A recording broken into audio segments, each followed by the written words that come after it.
Hello guys, good morning to all of you. I am Ricky और हमारे YouTube channel Nirmala निर्वाण classes में आप सभी का स्वागत है। जैसा कि जानते हैं, चल रहा था हमारा लुसेंट टॉपिक और हिस्ट्री। हम प्राचीन एंशिएंट इंडिया जो है चालू किए थे और इसमें एंशिएंट इंडिया में हम लोगों ने मौर्य साम्राज्य पढ़ रहे थे, जिसमें कि अशोक के बारे में देखे थे, चंद्रगुप्त मौर्य देखे थे, बिंबिसार देखे थे। और आज जो है तो इसके पहले वीडियो में हमने अशोक का जो अभिलेख है वो देखा, शिलालेख देखा था। और आज जो है ये अशोक का जो है टोटल ब्राह्मी लिपि में लिखा गया, ये सारा जो है अशोक का स्तंभ लेख है और 6 स्तंभ लेख है इसमें। इसके पहले हम लोगों ने 14 शिलालेख देखा था अशोक का, और आज जो है अशोक के बारे में ये 6 स्तंभ लेख है जो उन्होंने बनवाया था, उसके बारे में जो अवशेष मिला है, जैसे उसके बारे में नॉलेज मिली है, तो उसको हम लोग देखेंगे। आइए स्टार्ट करते हैं आज का वीडियो। ठीक है, अशोक के स्तंभ लेख है ना। देखिए, स्तंभ लेख हुआ है जो कि स्तंभों में अशोक ने अपने स्तंभों में जो लेख लिखवाए उसको स्तंभ लेख कहते हैं, और ऐसा 6 है। आइए हम लोग देखते हैं क्या है। अशोक के स्तंभ लेखों की संख्या कितनी है? 7। अशोक के स्तंभ लेखों की संख्या कितनी है? 7 स्तंभ लेख है ना। तो अशोक के स्तंभ लेखों की संख्या 7 है, जो केवल ब्राह्मी लिपि में लिखी गई है। किसमें लिखी गई है? केवल ब्राह्मी लिपि में। ये ऑब्जेक्टिव क्वेश्चन बहुत ही इंपॉर्टेंट है मित्र, कि अशोक के जो स्तंभ लेख हैं वो किसमें लिखी गई है? ब्राह्मी लिपि में। किसमें? ब्राह्मी लिपि में, केवल ब्राह्मी लिपि में।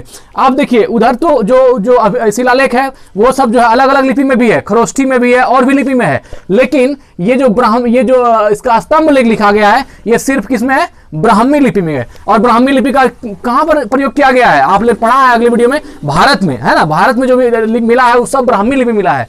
तो ठीक है, तो अशोक के स्तंभ लेखों की संख्या 7 है, जो क्या है? केवल ब्राह्मी लिपि में लिखी गई है। यह 6 अलग अलग स्थानों से, यह 6 अलग अलग स्थानों से प्राप्त हुआ है। तो ये जो ब्राह्मी लिपि है ये 6 अलग अलग स्थानों से प्राप्त स्तंभ लेख में है। ठीक है ना। तो अशोक के स्तंभ लेखों की संख्या 7 है, जो केवल ब्राह्मी लिपि में लिखी गई है। यह 6 अलग अलग स्थानों से प्राप्त हुआ है, 6 अलग अलग जगहों से प्राप्त हुआ है। अब देखेंगे कि किन जगहों से कौन कौन जो है ये स्तंभ लेख प्राप्त हुआ है। तो पहला स्तंभ लेख है जो प्रयाग स्तंभ लेख। ठीक है ना। पहला क्या है? प्रयाग स्तंभ लेख। यह कहां से प्राप्त हुआ है? यह पहले कौशाम्बी स्थित था, यह पहले कौशाम्बी में स्थित था। इस स्तंभ लेख को अकबर ने, है ना, इस स्तंभ लेख को अकबर ने इलाहाबाद के किले में स्थापित कराया। तो देखिए, सबसे पहला जो है प्रयाग स्तंभ लेख, यह पहले कौशाम्बी में स्थित था। तो प्रयाग स्तंभ लेख पहले कहां स्थित था? कौशाम्बी में। ये ऑब्जेक्टिव क्वेश्चन हमको याद रखना है। प्रयाग स्तंभ लेख कहां था? कौशाम्बी में। अब बाद में इसको कहेगा किस मुगल शासक ने जो है प्रयाग स्तंभ लेख को कौशाम्बी से इलाहाबाद स्थापित किया? तो ये किसने किया? अकबर ने। अकबर ने क्या किया? इस स्तंभ लेख को अकबर ने इलाहाबाद, कहां? इलाहाबाद के किले में स्थापित किया। इलाहाबाद के किले में स्थापित कराया किसने? अकबर ने। ठीक है। तो प्रयाग स्तंभ लेख को कौशाम्बी से उठाकर इलाहाबाद के किले में किस मुगल शासक ने स्थापित कराया? तो आंसर होगा अकबर ने। और प्रयाग स्तंभ लेख कहां से है? कौशाम्बी में। आगे बढ़ते हैं, क्वेश्चन देखिए 2 पर आते हैं। दूसरा स्तंभ लेख है दिल्ली टोपरा। क्या है? दिल्ली टोपरा। यह स्तंभ लेख फिरोज शाह तुगलक जिसको FST बोलते हैं, यह स्तंभ लेख फिरोज शाह तुगलक के द्वारा टोपरा से दिल्ली लाया गया। कहां से? टोपरा में तो था ही, और कहां लाया गया?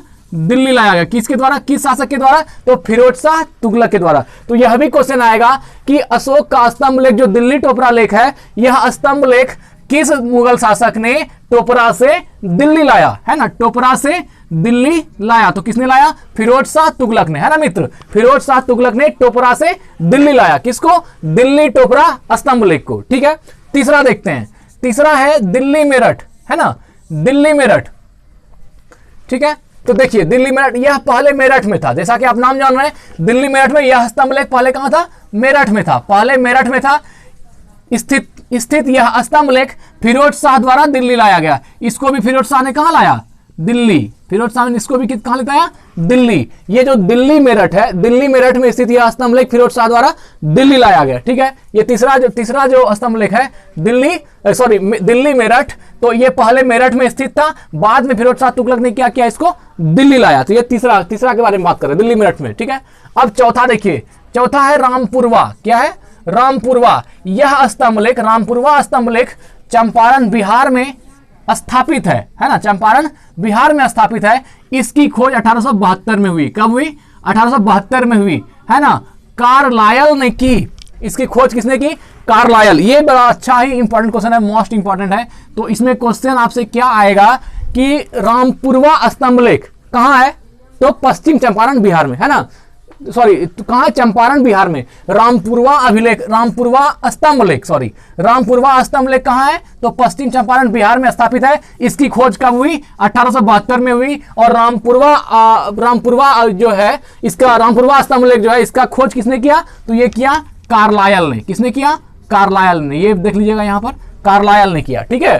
तो रामपुरवा यह स्तंभ लेख कहाँ था, चंपारण बिहार में स्थापित है। और इसकी खोज कब हुई, 1872 में इसकी खोज हुई। और किसने किया, कार्लायल ने किया। किसने किया, कार्लायल ने किया, ठीक है। आगे बढ़ते हैं।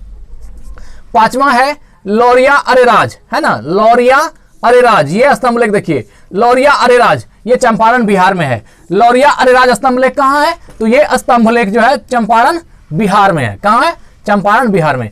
छठा स्तंभ लेख है लौरिया नंदनगढ़, है ना, लौरिया नंदनगढ़। यह स्तंभ लेख कहाँ है, चंपारण बिहार में है। इस स्तंभ पर मोर का चित्र बना हुआ है, मोर का चित्र बना हुआ है। तो आपसे क्वेश्चन पूछा जा सकता है मित्र कि अशोक के किस स्तंभ लेख में मोर का चित्र बना हुआ है, तो ये कौन सा है, लौरिया नंदनगढ़ स्तंभ लेख में जो है मोर का चित्र बना हुआ है ना। तो लौरिया नंदनगढ़ पश्चिम चंपारण में है और इस स्तंभ पर क्या है, मोर का चित्र बना हुआ है। तो ये 6 स्तंभ थे अशोक के, है ना। प्रयाग स्तंभ लेख, यह पहले कौशाम्बी में स्थित था। यह स्तंभ लेख अकबर ने इलाहाबाद के किले में स्थापित कराया। फिर दूसरा है दिल्ली टोपरा, यह स्तंभ लेख फिरोज शाह तुगलक के द्वारा टोपरा से दिल्ली लाया गया। देखिए दूसरा और तीसरा दोनों को, दूसरा और तीसरा दोनों को फिरोज शाह द्वारा दिल्ली लाया गया है। दिल्ली मेरठ, दिल्ली मेरठ स्तंभ लेख, पहले मेरठ में स्थित था यह स्तंभ लेख, फिरोज शाह द्वारा फिर इसको दिल्ली भी लाया गया, फिरोज शाह द्वारा इसको दिल्ली लाया गया, ठीक है। चौथा है रामपुरवा, यह स्तंभ लेख चंपारण बिहार में है। तो यह क्वेश्चन इंपॉर्टेंट है, रामपुरवा चंपारण में कौन सा है, रामपुरवा स्तंभ लेख स्थापित है। इसकी खोज 1872 में हुई और कार्लायल ने की, ठीक है।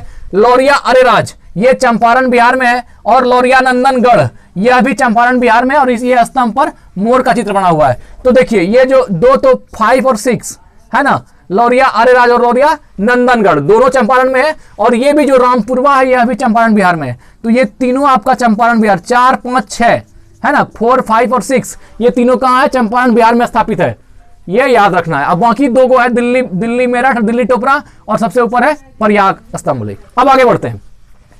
कौशाम्बी अभिलेख को देखिए मित्र, कौशाम्बी अभिलेख को रानी का अभिलेख कहा जाता है। ये अशोक द्वारा बनाया गया एक अभिलेख है, इसका नाम है कौशाम्बी अभिलेख, है ना। कौशाम्बी अभिलेख जो है, कौशाम्बी अभिलेख को रानी का अभिलेख कहते हैं। तो क्वेश्चन आपसे पूछा जा सकता है रानी का अभिलेख किसको कहते हैं, तो ये कहते हैं कौशाम्बी अभिलेख को। बहुत अच्छा ऑब्जेक्टिव क्वेश्चन है।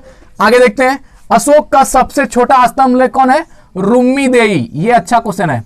अशोक का सबसे छोटा स्तंभ लेख का नाम क्या है, रुम्मीदेई, है ना, रुम्मीदेई। अशोक का सबसे छोटा स्तंभ लेख कौन है, रुम्मीदेई है। इसी में लुम्बिनी में धम्म यात्रा के दौरान अशोक द्वारा भू राजस्व, है ना, अशोक द्वारा भू राजस्व की दर घटा देने की घोषणा की गई है। यह बहुत इंपॉर्टेंट है। अशोक का सबसे छोटा स्तंभ लेख जो रुम्मीदेई है, तो यह पूछा जा सकता है। सबसे पहला क्वेश्चन तो यह आएगा कि अशोक का सबसे छोटा स्तंभ लेख कौन सा है, तो रुम्मीदेई है। और रुम्मीदेई में क्या है, तो यह जानिए। इसमें जो है लुम्बिनी में धम्म यात्रा, लुम्बिनी में जो अशोक का धम्म यात्रा था, तो धम्म यात्रा के दौरान अशोक द्वारा भू राजस्व कर जो घटाया गया, अशोक द्वारा, है ना, लुम्बिनी धम्म यात्रा में जो भू राजस्व कर घटाया गया, इसका वर्णन किसमें है, तो यह आपको रुम्मीदेई अभिलेख में है ना, की दर घटा देने की घोषणा की। इस मतलब इसमें रुम्मीदेई में जो है भू राजस्व कर घटाने की घोषणा की गई है अशोक द्वारा। तो यह अशोक का सबसे छोटा स्तंभ लेख है, रुम्मीदेई। आगे बढ़ते हैं। अशोक का 7वां अभिलेख, अशोक का 7वां अभिलेख सबसे लंबा है। तो यह भी क्वेश्चन इंपॉर्टेंट है कि अशोक के अभिलेखों में से सबसे लंबा अभिलेख कौन सा है, तो 7वां, है ना। अशोक के अभिलेखों में सबसे लंबा अभिलेख कौन सा है, 7वां अभिलेख है जो सबसे लंबा है, ठीक है। आगे देखिए, प्रथम पृथक शिलालेख में यह घोषणा है कि सभी मनुष्य मेरे बच्चे हैं, सभी मनुष्य मेरे बच्चे हैं। तो ये क्वेश्चन पूछेगा आपसे कि सभी मनुष्य मेरे बच्चे हैं, ये किस शिलालेख में है, तो प्रथम पृथक शिलालेख में, है ना। प्रथम पृथक शिलालेख में यह घोषणा है कि सभी मनुष्य मेरे बच्चे हैं। आगे देखते हैं, अशोक का सार ए कूना, है ना, अशोक का सार ए कूना मतलब कंदहार अभिलेख ग्रीक एवं अरमाइक भाषाओं में प्राप्त हुआ है। तो यहां पर क्वेश्चन आएगा कि अशोक का सार ए कूना, जिसको कंदहार बोल रहे हैं, कंदहार अभिलेख ग्रीक एवं अरमाइक किस भाषाओं में लिखा गया है, तो ग्रीक एवं अरमाइक भाषाओं में, ग्रीक एवं अरमाइक भाषाओं में। और याद रखना है ये जो अशोक का अभिलेख है, लेकिन अशोक का अभिलेख और शिलालेख जो है बहुत भाषा में हो सकता है, लेकिन अशोक का जो स्तंभ लेख है वो सिर्फ किस में है, ब्राह्मी लिपि में लिखी गई है। तो अशोक का सार एक कूना कंधार अभिलेख ग्रीक एवं आरमाइक भाषाओं में प्राप्त हुआ है। ठीक है, आगे देखते हैं। साम्राज्य में मुख्यमंत्री एवं पुरोहित की नियुक्ति के पूर्व इनके चरित्र को काफी जांचा परखा जाता था, जिसे उपाध परीक्षण, ये देखिए उपाध परीक्षण कहा जाता था। मतलब किसी को मंत्री का पद या मुख्यमंत्री का पद या कोई पद देने से पहले जो है उसके चरित्र की जांच होती थी, उसके कैरेक्टर की जांच होती थी, और उस जांच को क्या बोलते हैं मित्र, उपाध परीक्षण, जिसका कि आज बहुत जरूरी है हमारे राष्ट्र में। उपाध परीक्षण क्या कहा जाता है, उपाध परीक्षण। तो कहा जा रहा है कि साम्राज्य है ना, साम्राज्य में मुख्यमंत्री एवं पुरोहित, मतलब मुख्यमंत्री बनिए या पुरोहित बनिए, इसकी नियुक्ति के पूर्व जो है आपके चरित्र को काफी जांचा परखा जाएगा, और उसे इस जो जांचा परखा जाता था इसको क्या बोलते थे, उपाध परीक्षण। उपाध परीक्षण इसका आज बहुत जरूरी है हमारे देश में, उपाध परीक्षण। ठीक है, आगे बढ़ते हैं। तो अगर इसमें क्वेश्चन इस तरह आएगा कि मुख्यमंत्री के पद या पुरोहित के पद के लिए जो चरित्र गठन की जांच की जाती थी, चरित्र की जांच की जाती थी, उसको क्या बोलते थे, उपाध परीक्षण। उपाध परीक्षण बहुत इंपॉर्टेंट क्वेश्चन है, ये मोस्ट इंपॉर्टेंट क्वेश्चन है, ध्यान रखना इसको। ऐसे आप ये तो आप जानते भी होंगे। ठीक है, आगे देखते हैं। सम्राट की सहायता के लिए एक मंत्री परिषद होती थी, जिसमें सदस्यों की संख्या 12, 16 या 20 हुआ करती थी, है ना, 12, 16 या 20 हुआ करती थी। कह रहा है सम्राट की सहायता के लिए, है ना, जो शासक है उसकी सहायता के लिए एक मंत्री परिषद, शासक की सहायता के लिए एक मंत्री परिषद होती थी जिसमें सदस्यों की संख्या कितनी होती थी, या तो 12 होती थी, 16 या 20, 12, 16 या 20 हुआ करती थी। ये जो है सम्राट की सहायता के लिए एक मंत्री परिषद बनता था। ठीक है, आगे देखते हैं। अर्थशास्त्र जानते ही हैं, अर्थशास्त्र जो चाणक्य द्वारा लिखी पुस्तक है अर्थशास्त्र। अर्थशास्त्र में शीर्षस्थ अधिकारी, है ना, अर्थशास्त्र में शीर्षस्थ अधिकारी के रूप में तीर्थ का उल्लेख मिलता है, जिसे महामात्रा क्या बोलते हैं, जिसे महामात्रा भी कहा जाता है। देखिए मित्र, अच्छा क्वेश्चन है। अर्थशास्त्र में शीर्षस्थ मतलब जो शीर्ष पर बैठे लोग हैं, तो अर्थशास्त्र में शीर्षस्थ अधिकारी, जो सबसे शीर्षस्थ अधिकारी के रूप में तीर्थ यात्रा का उल्लेख मिलता है ना, सबसे शीर्षस्थ अधिकारी के रूप में तीर्थ यात्रा का उल्लेख मिलता है, जिसे क्या बोलते थे, महामात्रा। क्या बोलते थे, महामात्रा भी कहा जाता था।